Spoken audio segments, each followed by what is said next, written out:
Hei, mani sauc Gunita Legziņas-Kroderēna, un šodien mēs tiekamies 95. rubrikas Darīt ir radīt, ja nejaušība nav sērijā.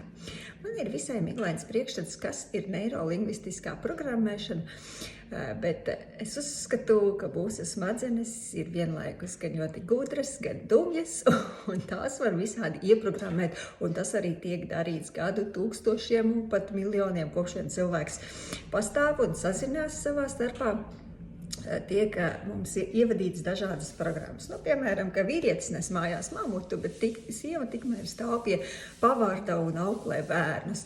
Protams, ar laikiem šīs programmas tiek mainītas vai transformētas, bet kaut kādas programmas mums ieliek gan laikmets, gan vecāki, gan apkārtējā vide, gan mēs paši. Šoreiz par to, ko mēs paši varam darīt. Viens no veidiem, kā es savas smadzenes mēģinu pārprogrammēt, ir visas problēmas saucot par izaicinājumiem.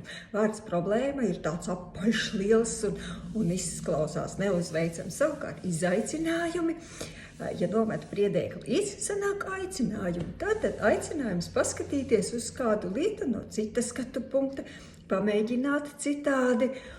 Un aicinājums tak vienmēr ir kaut kas pozitīvs, vai ne?